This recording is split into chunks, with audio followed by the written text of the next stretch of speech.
Bienvenue à Happyland. Où survivre signifie manger des restes et rêver au milieu d'une décharge. À quelques pas des centres commerciaux étincelants de Manille, il existe un monde où des enfants pieds nus jouent dans des ruelles jonchées de déchets et où des familles composent leurs repas à partir de restes appelés pag-pag. Est-ce là le visage le plus sombre de la pauvreté, ou une forme brute et inébranlable de résilience que la société a choisi d'ignorer? Découvrons-le. Sandji, un littoral oublié avec un avenir à reconquérir. Le long du bord tranquille de la baie de Manille se trouve Sandji, un petit barangay de la ville de Cavite, longtemps négligé, mais loin d'être vide. Aujourd'hui, il peut sembler usé et érodé, mais il porte encore les échos d'un passé remarquable. À l'époque coloniale espagnole, Sandji était bien plus qu'un village côtier. C'était un port prospère. Constructeurs de navires, pêcheurs et commerçants avaient transformé ce rivage en un centre dynamique, où la mer n'était pas seulement un panorama, elle était la vie elle-même. Ce rythme s'est estompé lorsque les puissances coloniales sont parties. Les routes commerciales ont changé, les chantiers navals ont fermé, et le cœur battant de Sandji a ralenti. La pauvreté s'est installée. En 2024, alors que le taux moyen de pauvreté à Cavite s'élevait à 13,8%, les difficultés de Sandji allaient bien plus loin. L'infrastructure délabrée et le manque d'opportunités ont poussé de nombreux jeunes à partir, transformant la communauté en l'ombre d'elle-même. Pourtant, Sandji ne se définit pas seulement par son déclin. Ses habitants sont restés, résilients, enracinés et discrètement déterminés.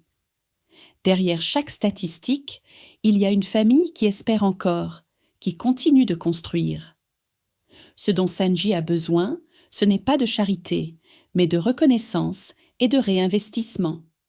Son littoral, son histoire et son patrimoine culturel sont des atouts qui ne demandent qu'à être ravivés.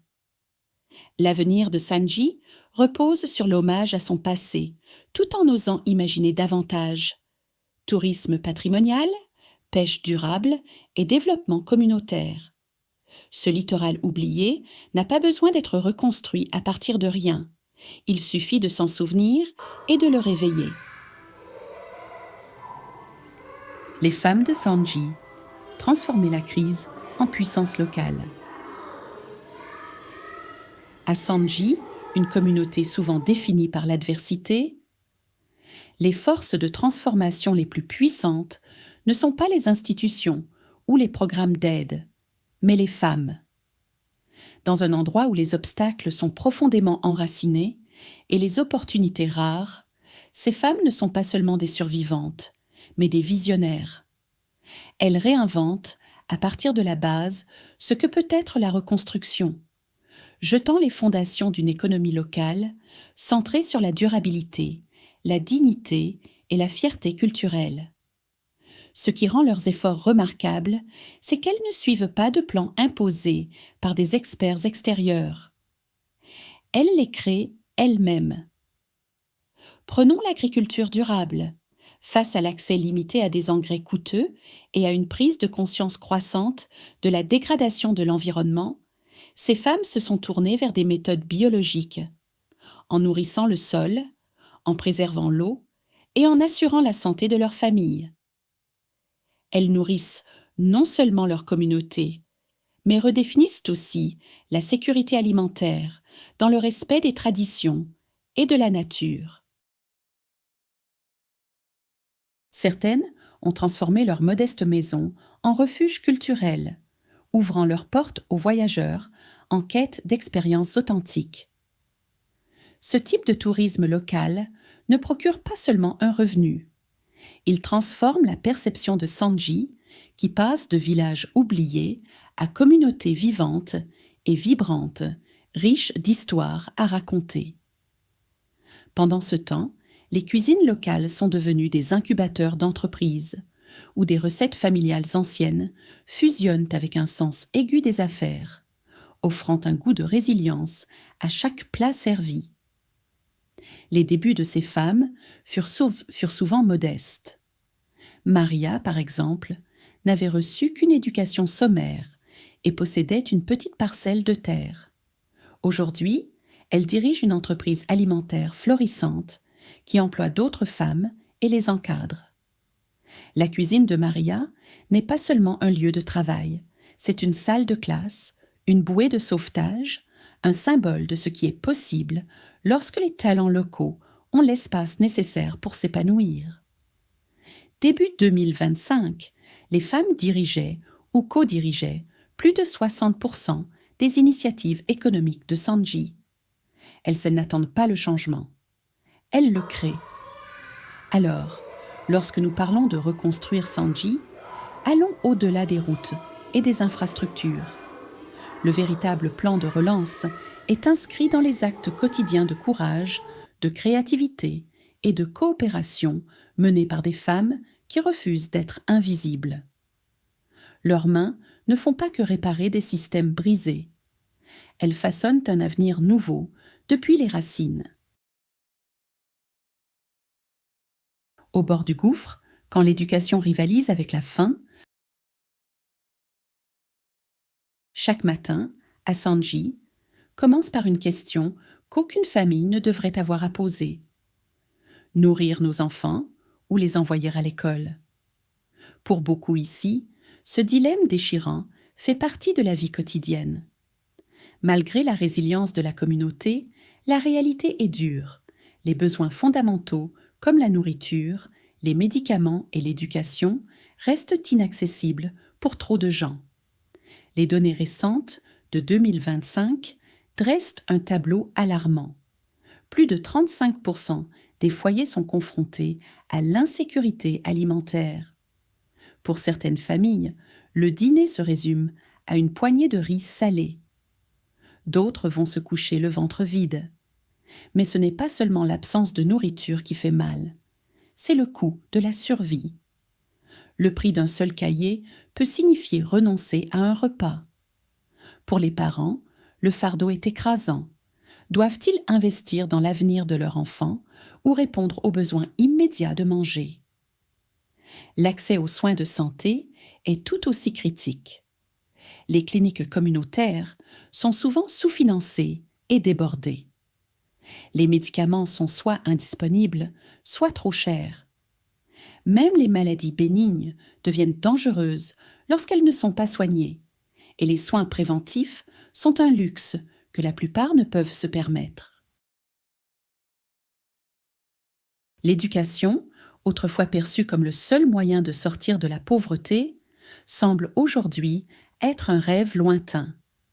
Beaucoup d'enfants abandonnent l'école, non pas par manque d'envie d'apprendre, mais parce qu'ils doivent travailler ou aider à la maison. Les écoles existantes peinent avec des matériels obsolètes, des enseignants sous-formés et des classes surchargées. Pour trop d'enfants à Sanji, la salle de classe est remplacée par un coin de rue ou un bateau de pêche. Et pourtant, au milieu de cette lutte, une force refuse de disparaître, l'esprit du Bayanihan. Ici, la communauté n'est pas juste un mot, c'est une bouée de sauvetage. Les voisins partagent le peu qu'ils ont, non par obligation, mais par véritable solidarité. Une marmite de soupe est allongée pour nourrir une bouche de plus. Un cartable d'occasion est transmis à un autre enfant. Cette culture d'entraide est la ressource la plus puissante de Sanji. Aucune crise ne peut l'éteindre. Sanji manque peut-être de richesse, mais pas d'humanité. Les habitants vivent chaque jour au bord du gouffre, mais avec une compassion et une résilience dont le monde moderne ferait bien de s'inspirer. Bibliothèque, souterraine, là où les livres survivent, dans les endroits les plus improbables. Dans un quartier où les inondations, la pauvreté et l'exiguïté des logements sont la norme, personne ne s'attend à trouver une bibliothèque, encore moins une bibliothèque souterraine. Mais à Sanji, c'est précisément là que se déroule la révolution la plus inattendue. Sous un abri de stockage, sous des couches de bois recyclé et de tôle ondulée, se trouve une bibliothèque secrète construite par des enfants. Tout a commencé avec une fille nommée Lyra, qui a trouvé un livre endommagé par l'eau près d'une décharge et a refusé de le jeter. Elle l'a séché page par page, puis a commencé à en collecter d'autres. Bientôt, des enfants venus de tout le barangay ont commencé à apporter des manuels déchirés, des bandes dessinées, même des journaux abandonnés. Ils les ont nettoyés, réparés avec du ruban adhésif et organisés. Faute d'espace en surface, ils ont creusé un coin sec, sous une vieille cabane.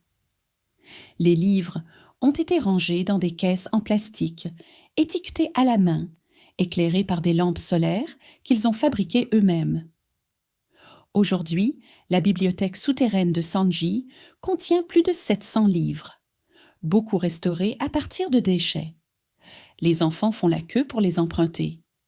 Certains viennent juste pour lire en paix.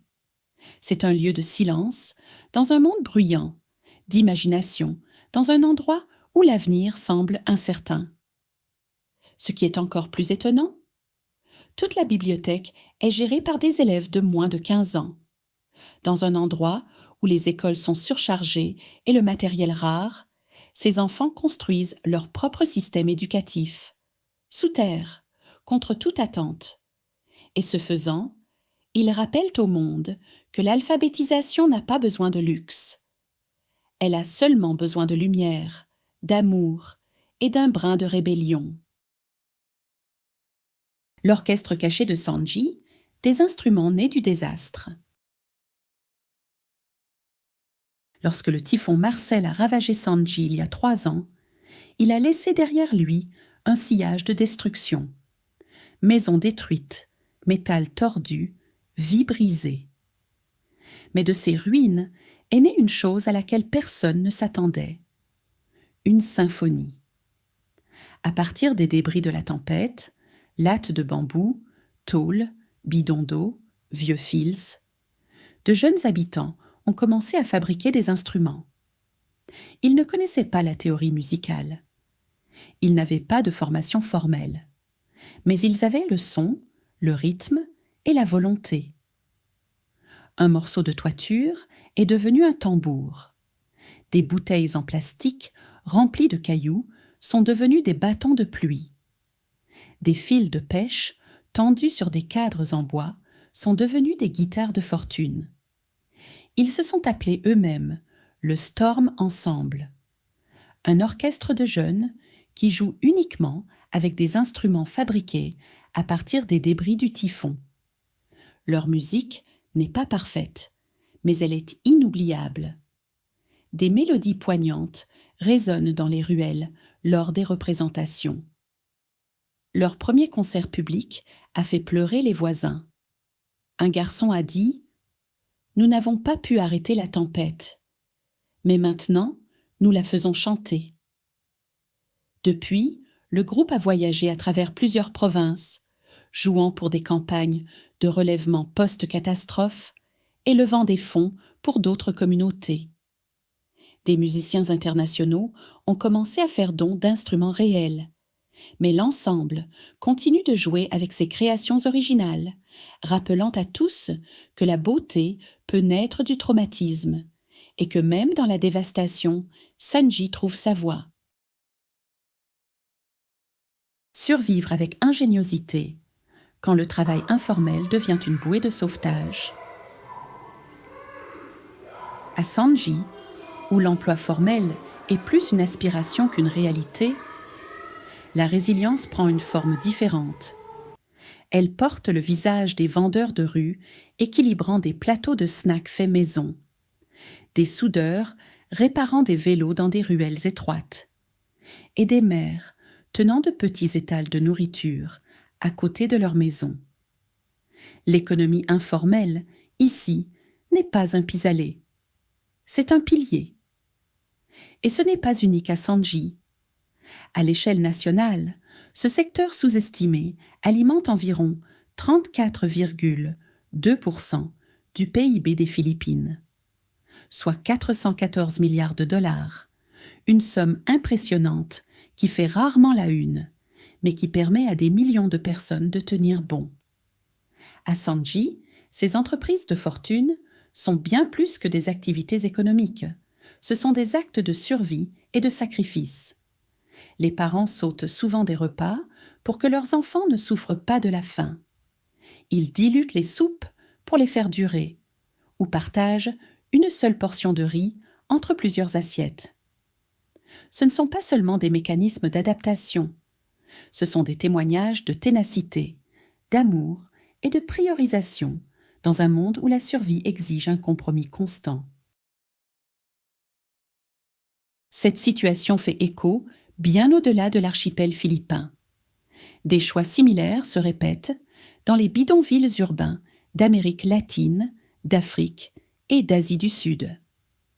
La réduction des portions, les régimes bon marché riches en glucides et les sacrifices intergénérationnels sont devenus le langage des pauvres du monde entier.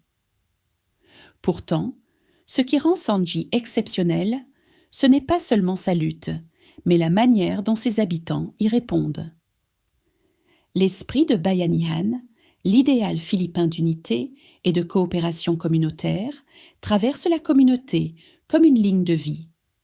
Un voisin prête une marmite, un autre offre des restes. Quelqu'un partage ses gains de la journée. Ces gestes, répétés chaque jour, forment un filet de sécurité cousu non par la politique, mais par le peuple.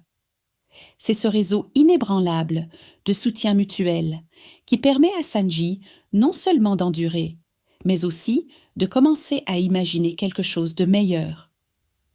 Ce qui émerge n'est pas simplement une image de la misère, mais un tableau d'espoir enraciné dans l'action. L'économie informelle de Sanji révèle une leçon essentielle. Lorsque les systèmes échouent, ce sont les communautés qui prennent le relais. Et ce faisant, elles redéfinissent ce que durabilité et équité sociale peuvent vraiment signifier. Revitalisation communautaire, quand les petits gestes créent un changement durable. La transformation de Sanji ne rugit pas. Elle fredonne doucement en arrière-plan, portée par la ténacité des gens ordinaires. Elle commence par de petites échoppes, des modestes sari-sari stores construits en bambou et en tôle, vendant des biscuits, du savon et des rêves. Elle continue avec des stands de nourriture improvisée, des objets artisanaux faits main et des campagnes de recyclage de quartier. Ces actions peuvent te sembler mineures, mais à Sanji, elles sont des catalyseurs de régénération. Chaque micro-entreprise qui s'ouvre ne génère pas seulement des revenus. Elle devient un phare d'espoir, offrant des emplois, de la dignité et de l'indépendance. Un stand vendant des bananes frites peut nourrir une famille. Une librairie d'occasion peut inspirer toute une génération. Et ensemble, ces initiatives tissent un réseau de résilience locale assez solide pour résister à la pression économique des forces extérieures. Au-delà du commerce, la jeunesse de Sanji se mobilise pour le changement environnemental. Elle plante des arbres dans des zones autrefois utilisées comme décharge, organise des nettoyages hebdomadaires et milite pour des pratiques zéro déchet dans son barangay. Ces actions ne font peut-être pas encore la une des journaux, mais elles transforment les mentalités et les milieux de vie. Dans un monde de plus en plus déconnecté de la nature, les jeunes de Sanji recousent du vert dans le tissu de la vie quotidienne. Ce qui relie tous ces efforts, c'est l'esprit collectif de Sanji. Le progrès ici ne se résume pas à l'entrepreneuriat ou aux espaces verts. Il s'agit d'une identité partagée. Les habitants comprennent que la transformation est un acte communautaire. Chaque mur peint, chaque bouteille recyclée, chaque peso réinvesti dans la communauté, est une déclaration.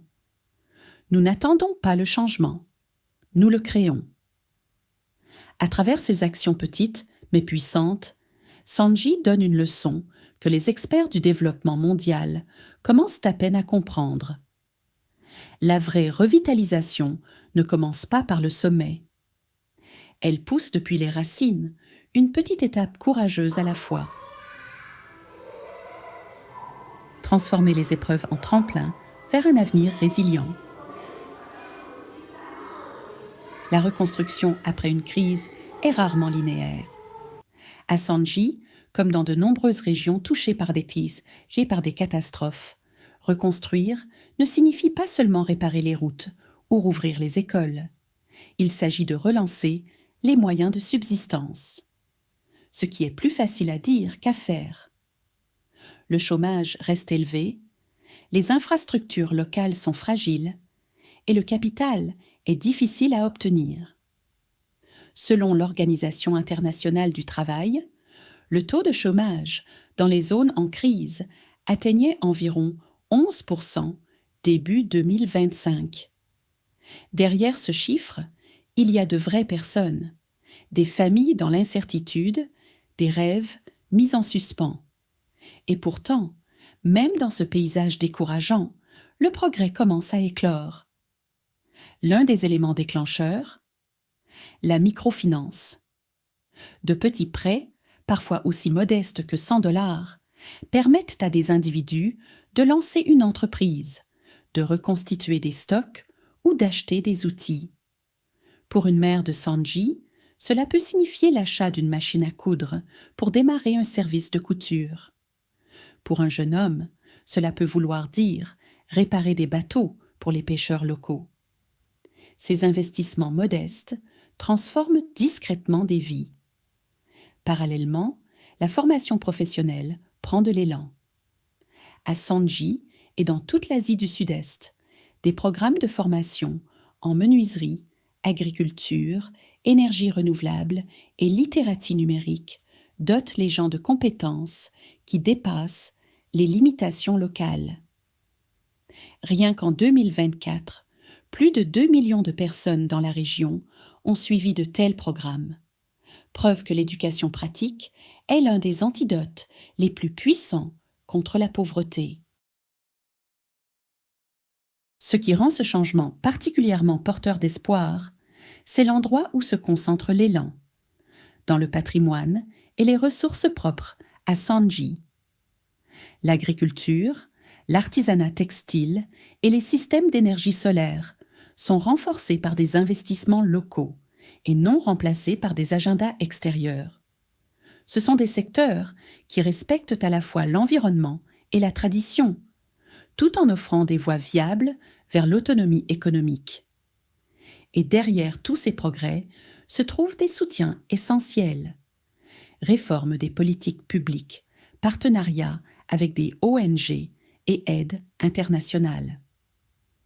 De la reconstruction des réseaux de transport au lancement d'incubateurs communautaires, ces acteurs veillent à ce que les efforts de terrain soient appuyés par un soutien structurel. En 2024, plus de 800 millions de dollars ont été alloués à des initiatives similaires dans le monde. Un signe que l'attention mondiale commence à se tourner vers ces efforts. Bien sûr, les défis persistent, mais chaque filet de pêche réparé, chaque charpentier fraîchement formé, chaque graine plantée dans le sol de Sanji raconte une autre histoire. Non pas une histoire de désespoir, mais de possibilité. Ce n'est pas simplement une reconstruction, c'est une réinvention. Et elle se produit non pas grâce à des miracles, mais grâce à des gens ordinaires qui transforment leurs épreuves en tremplin et qui, ce faisant, construisent un avenir plus équitable, plus durable et entièrement à leur image. Construire. Demain, ensemble, un avenir forgé par les femmes et les communautés. Quand on parle de créer un avenir meilleur, il ne s'agit pas simplement d'innovation ou de politique. il s'agit de personnes. Il s'agit d'investir dans un type de leadership qui non seulement affronte les défis d'aujourd'hui, mais prépare également le terrain pour les générations à venir. Et à la tête de ce mouvement, on trouve des femmes entrepreneurs, audacieuses, ingénieuses et résilientes. Dans les régions en développement à travers le monde, les femmes ne font pas que pénétrer le marché. Elles le redéfinissent. Selon la Banque mondiale, début 2025, plus de 30% des petites et moyennes entreprises dans les pays à faible revenu étaient détenues par des femmes. Mais derrière ce chiffre se cache quelque chose d'encore plus puissant, la transformation. Ces femmes créent des emplois locaux, sortent des familles de la pauvreté et surtout tracent des voies pour les jeunes filles qui voient désormais le leadership comme une possibilité et non comme un privilège. Mais la croissance économique n'est qu'un aspect du changement. Partout dans le monde, les communautés prennent en main leur propre guérison, sur les plans social, économique et écologique. Des efforts de reforestation en Amérique du Sud, des nettoyages de rivières en Asie du Sud-Est et des projets d'adaptation climatique en Afrique rurale sont menés non pas uniquement par les gouvernements, mais par des collectifs de terrain qui comprennent mieux que quiconque leurs terres et leurs moyens de subsistance. Et les progrès sont mesurables. Des rapports de l'UNICEF montrent que dans les zones post-crise, l'inscription scolaire a augmenté de plus de 10% en seulement 2 ans. L'accès aux soins de base a doublé dans bon nombre de ces mêmes régions. Ce ne sont pas des améliorations abstraites. Ce sont le retour de la dignité et de l'espoir dans des lieux autrefois laissés au désespoir. Ce qui accélère véritablement ces changements, c'est la collaboration. Quand les communautés locales s'associent à des alliés mondiaux, qu'il s'agisse d'un village travaillant avec une ONG internationale ou d'une coopérative de femmes recevant des fonds d'une initiative climatique globale, les résultats sont exponentiels. Rien qu'en 2024, plus de 1,2 milliard de dollars d'aide internationale ont été investis dans des efforts de développement durable menés par les communautés. Cet argent ne construit pas seulement des écoles ou des cliniques, il crée une dynamique. Alors, même si la route à venir reste complexe et longue, la direction est claire. Avec des femmes visionnaires à la barre, des communautés unies sur le terrain et des partenariats mondiaux significatifs à l'œuvre. Un avenir fondé sur la justice, la résilience et la durabilité n'est pas seulement un rêve. Il est déjà en train d'émerger, pas à pas. Libérer l'esprit des jeunes, de l'éducation à la transformation. La véritable autonomisation ne commence pas avec des manuels scolaires. Elle commence par une étincelle. Dans les salles de classe du monde entier, les enseignants ne demandent plus aux élèves de mémoriser. Ils leur demandent d'imaginer, de questionner et de construire. Ce passage de l'enseignement traditionnel à l'apprentissage expérientiel n'est pas simplement une tendance éducative, c'est une révolution. Imaginez des élèves qui ne se contentent pas de résoudre des équations, mais utilisent les mathématiques pour concevoir des systèmes de filtration d'eau pour leur village. Imaginez des cours de sciences où les élèves cultivent des jardins communautaires ou des leçons d'histoire qui invitent les enfants à interviewer leurs aînés et à relier des récits personnels aux événements mondiaux. Ces approches transforment les apprenants passifs en résolveurs de problèmes actifs. Et les résultats sont remarquables. Les recherches montrent que l'apprentissage actif a fait chuter les taux d'échec de 32% à 21%, tout en améliorant les performances scolaires de manière significative. Mais l'innovation dans les méthodes d'enseignement n'est qu'une partie d'une transformation plus large. Des programmes de bourse solides et le développement continu des enseignants sont tout aussi essentiels. Un exemple marquant est l'initiative SEED, Supporting Effective Educator Development, grâce à un mentorat pratique, des méthodes fondées sur des preuves et un renforcement des capacités pour les éducateurs. SEED contribue à créer des salles de classe où l'excellence n'est plus l'exception, mais la norme. L'impact réel de ces efforts se voit dans les vies d'élèves qui surmontent des obstacles immenses. Des enfants issus de milieux économiquement défavorisés, autrefois incertains de pouvoir terminer l'école, s'épanouissent désormais, obtenant des bourses, excellant aux examens nationaux et devenant même les premiers de leur famille à entrer à l'université. Ce ne sont pas seulement des histoires de succès personnels, ce sont des victoires pour des communautés entières qui ont investi leur foi, leur temps et leurs ressources dans leur jeunesse. Ce que nous voyons, c'est un changement culturel. L'éducation n'est plus simplement un chemin vers l'emploi. C'est une source de pouvoir, d'identité et d'espoir. Lorsque nous privilégions un enseignement pertinent, des systèmes de soutien inclusifs et une reconnaissance qui célèbre chaque victoire, nous n'apprenons pas seulement aux enfants à survivre, nous les préparons à diriger. Dans cette ère émergente, l'éducation est bien plus qu'un objectif politique.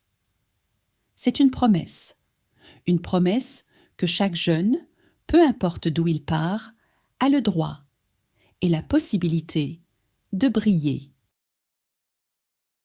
La santé itinérante, apporter des soins, là où ils sont le plus nécessaires. Pour des millions de personnes vivant dans des zones rurales et sous-desservies, les soins de santé restent davantage un espoir qu'une réalité. L'accès limité aux cliniques, les coûts élevés des déplacements et la pénurie de professionnels de santé locaux signifient que beaucoup doivent choisir entre passer des heures sur la route ou renoncer aux soins. En septembre 2024, plus de 66% des zones souffrant d'un manque de prestataires de soins primaires aux États-Unis se situaient dans des régions rurales, un indicateur saisissant de l'ampleur du fossé entre la commodité urbaine et la négligence rurale. Mais face à cette inégalité, une révolution mobile est en marche, littéralement. Les cliniques de santé mobile changent la manière dont les soins parviennent aux gens. Ces cliniques ne sont pas de simples fourgonnettes. Ce sont des unités médicales entièrement équipées, dirigées par des professionnels qui se rendent au cœur des communautés sous-desservies. Elles offrent des traitements immédiats et des services préventifs tels que les vaccinations, les contrôles prénataux, les diagnostics de base et l'éducation sanitaire. Elles transforment un espoir lointain en une réalité accessible. Et les résultats? Rien de moins que transformateurs. Des études ont montré que ces unités mobiles augmentent considérablement la détection précoce des maladies chroniques, réduisent les visites aux urgences et améliorent les résultats pour les populations à risque. Pour de nombreuses communautés, cette approche proactive est la seule attention médicale régulière qu'elles reçoivent. Mais il ne s'agit pas seulement de technologie ou de logistique. L'élément humain reste au cœur de tout. Derrière chaque unité mobile se trouvent des professionnels de santé, souvent des bénévoles, qui consacrent leur temps et leurs compétences pour que personne ne soit laissé pour compte. Dans certains endroits, ils sont le seul visage familier qu'un patient puisse voir pendant des années. Et leur impact ne s'arrête pas lorsque le véhicule s'éloigne. Grâce à des ateliers et à des visites à domicile, ces professionnels éduquent les communautés sur l'hygiène, la nutrition, la planification familiale et les maladies liées au mode de vie. Nulle part, cela n'est plus évident que dans la santé maternelle et infantile. Les cliniques mobiles ont permis d'augmenter les taux de vaccination, même dans les zones reculées ou touchées par des conflits. Elles ont fourni des soins prénatals à des femmes qui, autrement, auraient accouché sans aucun soutien médical. Ces interventions ont sauvé des vies, non pas grâce à de vastes hôpitaux, mais grâce à une présence simple et persistante. La leçon est claire, même si les défis systémiques persistent, le modèle de clinique mobile, soutenu par des bénévoles médicaux et ancré dans l'éducation locale, redéfinit ce à quoi peuvent ressembler des soins de santé équitables. Il ne s'agit pas seulement de traiter les maladies, il s'agit de rétablir la confiance, de construire des relations et de rendre à la santé sa dignité. Des abris de fortune aux véritables maisons, reprendre la dignité grâce au design. Dans d'innombrables établissements informels à travers le monde, un « chez-soi » ne rime pas avec sécurité. Il signifie survie.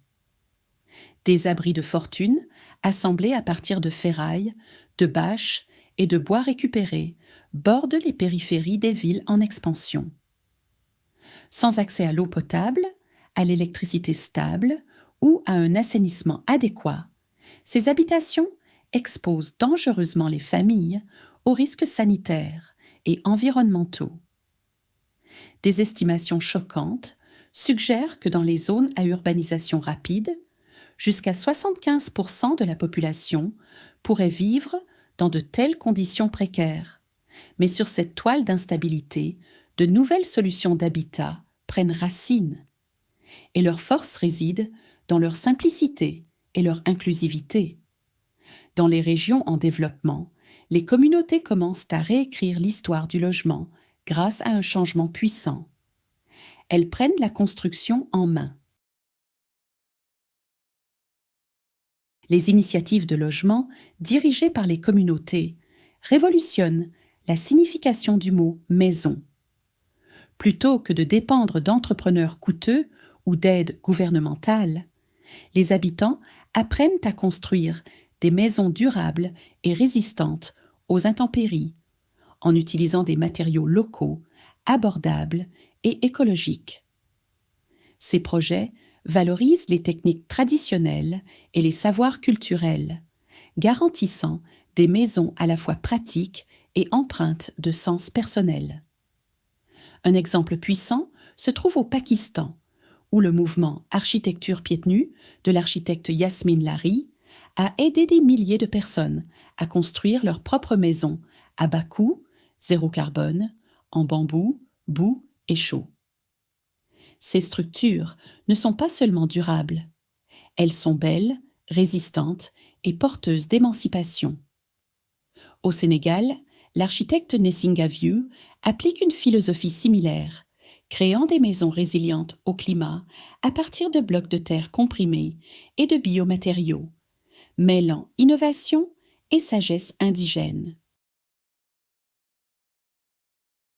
La valeur de ces initiatives va bien au-delà de l'abri. Elle favorise l'emploi local, enseigne des compétences utiles et redonne de la dignité à des communautés longtemps marginalisées. Et peut-être plus important encore, elles promeuvent un sentiment d'appropriation, émotionnel, culturel et physique. Lorsqu'une famille aide à construire sa propre maison, cette structure devient bien plus que 4 murs. Elle devient un symbole d'identité, d'espoir et de stabilité à long terme. À Sanji et dans d'autres communautés semblables, cet esprit de transformation est omniprésent. Une mère renforçant sa maison avec des panneaux tressés. Un collectif de jeunes plantant des arbres autour de nouveaux terrains d'habitation. Des aînés enseignant des méthodes de construction ancestrales, adaptées aux défis climatiques modernes. Ces gestes sont bien plus que symboliques. Ils constituent les fondations d'une nouvelle architecture sociale, résiliente. Sanji n'est pas juste un lieu, C'est une histoire vivante et évolutive de détermination. Chaque recoin résonne de souvenirs, chaque sourire porte une douce défiance contre le désespoir. Ici, reconstruire ne se limite pas aux infrastructures. C'est une affaire d'identité.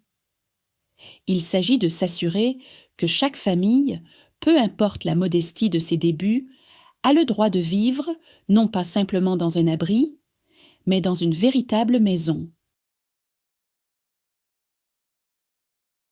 Et si l'on y réfléchit bien, c'est cela, la véritable beauté de Sanji. Une transformation née de la vie quotidienne. Chez Cal 360, nous pensons que des histoires comme celle-ci méritent d'être vues, entendues et ressenties. Alors, si ce voyage vous a touché d'une manière ou d'une autre, n'hésitez pas à laisser un commentaire et à partager vos impressions. Nous serions ravis d'entendre votre voix. Et si vous souhaitez découvrir d'autres récits comme celui-ci, pensez à vous abonner à la chaîne ou à aimer la vidéo.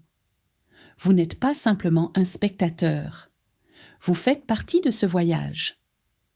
En sensibilisant, en soutenant les initiatives locales ou simplement en écoutant avec le cœur, vous contribuez à faire résonner des voix qui comptent vraiment.